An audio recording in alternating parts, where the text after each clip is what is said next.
The rookie quarterback debuted with a victory, rekindled the fans' hopes, and is now poised to equal a historic mark that no one else has achieved in decades in Cleveland. With a revamped offense, a dominant defense, and a completely different energy on the field, the next home game promises to be a turning point for the franchise's future. But is this new prospect ready to challenge one of the most feared teams in the league? We'll see. But first, click the like button and subscribe. Shedeur Sanders is officially 1-0 as a starting quarterback in the NFL, and with one more win, he's set to make Cleveland Browns history. Only one rookie quarterback has ever started 2-0 for the Browns, Bernie Kosar. That's the level of significance this Sunday's matchup carries, and it's all going down at home against the San Francisco 49ers. After a strong debut against the Raiders, where he threw for over 200 yards and added a spark to a Browns offense that desperately needed one, Sanders now has the opportunity to elevate this franchise and fire up the fan base in a way we haven't seen in years. Browns fans were loud in Vegas, but now they'll be even louder at home, fully behind Sanders as he prepares for the biggest test of his young career. And this isn't just any matchup, it's a showdown with Kyle Shanahan and the 49ers, a team that has often been seen as a juggernaut in the NFC. But here's where things get interesting. Jim Schwartz has had Shanahan's number throughout his coaching career. Schwartz-led defenses are 8-1 against Shanahan. That's not a fluke, that's a pattern. The Browns know his system, and they've proven they can rattle him. The last time these two teams met, it ended in heartbreak for the 49ers. A missed 41-yard field goal by Jake Moody gave the Browns a gritty 19-17 win. That memory is still fresh. But the bigger story is what Sanders brings to this offense. He's not just a game manager. He averaged over 10 air yards per attempt in his debut, something no other Browns quarterback has done this season. That vertical threat opens everything up. It forces defenses to respect the deep ball, which in turn helps the running game. Quentin Judkins could be the biggest beneficiary of that against the 49ers front that's tough but can be caught off balance when the field is stretched. The highlight play everyone is talking about? That third down 52-yard bomb to Isaiah Bond. Rolling out under pressure, evading the blitz, and delivering a perfect throw on the run, it was a moment that ignited belief. That wasn't just a lucky throw. It was a quarterback making a play that most can't. Even Myles Garrett was stunned. He said post-game that there aren't many quarterbacks in the NFL who can make that throw, and he's right. There was also the 39-yard completion to Jerry Jeudy that should have set up another scoring drive if not for a careless fumble. Jeudy's had some frustrating moments, no doubt, but that connection showed another glimpse of what Sanders can unlock in this offense. If the Browns continue to build around Sanders, we might be looking at a very different team than the one we saw earlier this season. And the energy he brings? It's contagious. The players are responding. Garrett's fired up. Grant Delpit said the locker room loves him. Mary Kay reported weeks ago that Sanders is well-liked, brings humor and lightness to the team, and the vibe is different when he's on the field. That's not media spin, it's real. You could see it during the Raiders game, and you'll see it again this Sunday. There's just more electricity with Sanders under center. Vegas has the 49ers favored, but the line has already dropped from -6 to 4.5. That means something. Vegas sees what's happening. They know Cleveland is creeping up. And the fans, they're all in. We've been waiting for a spark like this, and now it's here. The Browns aren't projected to score much, but with Sanders taking shots downfield and igniting this offense, don't be surprised if we see another 3-touchdown performance. And then there's the defense, 10 sacks against the Raiders, led by the unstoppable force that is Myles Garrett.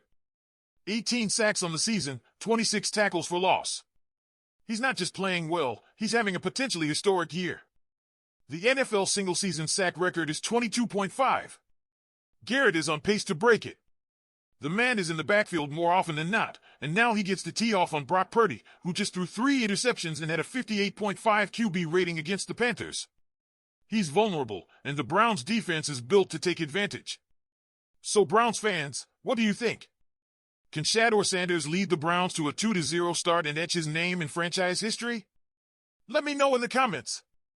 The defense will need to bring that same fire it showed against the Raiders, because Brock Purdy may be wobbling. Yes, the 49ers still won that game versus Carolina despite Purdy's 3 interceptions and underwhelming 193 passing yards, but if he plays that way in Cleveland, this Browns defense will eat him alive. Jim Schwartz's unit has proven it can carry this team, but they can't do it alone. The question is whether the offense can do enough to seal the deal if the defense once again sets the table. And this game could easily become another one of those low-scoring, smash-mouth AFC-style brawls where every possession matters. That's where Shedeur Sanders becomes the X-factor. He has the ability to extend plays, create magic outside the pocket, and, more importantly, keep the defense honest with that deep ball. The 52-yard bomb to Bond wasn't just a highlight, it was a turning point in how this offense is perceived. It said, "We're not afraid to push the field." That threat is what's been missing, and it changes the equation for opposing defensive coordinators. Now, while the Browns will likely shut down the traditional run game, as they've done all season to backs like Josh Jacobs and Derrick Henry, Christian McCaffrey presents a unique challenge. He's not just a running back. He's a weapon. The Browns have struggled at times against receiving backs, guys like Jahmyr Gibbs who can create space and force linebackers into uncomfortable situations. McCaffrey is elite at that. Stefanski even acknowledged it. You almost have to live with the fact that he'll get his plays. You just have to make sure he doesn't beat you by himself. So, once again, the spotlight falls back on Shador and the offense. We saw 3 offensive touchdowns last week. That's a solid output, especially for a Browns team that has struggled to finish drives. One of those touchdowns came directly off that Sanders to Bond deep completion. That's what makes the difference. That's what this team needs again this Sunday. Just a few big plays, game-changing throws that flip field position, spark momentum, and punch it into the end zone. And if you're wondering if this is just hype, it's not. The players are showing it in their reactions. The coaches are buying in. And the fans? They're ready to explode. You could feel it through the screen during the Raiders game. This Sunday, with a packed home stadium behind Sanders, it could reach another level entirely. Let's be real, we've seen what happens when the defense plays lights out and the offense can't keep up. That can't happen this time. Not with what's at stake. The Niners' defense is legit, no doubt. They forced 2 picks from Bryce Young and held Carolina to single digits. But the Browns have something the Panthers didn't: momentum, home field, and a quarterback who seems ready for the big stage. Sanders' presence has re-energized not just the offense, but the entire city. There's a belief now, a buzz we haven't felt in a long time. If he can deliver again, the Browns don't just win, they start turning into a team nobody wants to face down the stretch. And think about what a 2-0 start would mean for Sanders.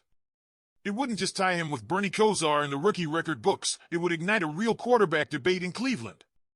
One this fan base hasn't had in years for the right reasons. No more rotating QBs every season. No more bridge guy conversations. If Shador keeps winning, this is his team. Period. That's why this game is massive. It's more than just week whatever.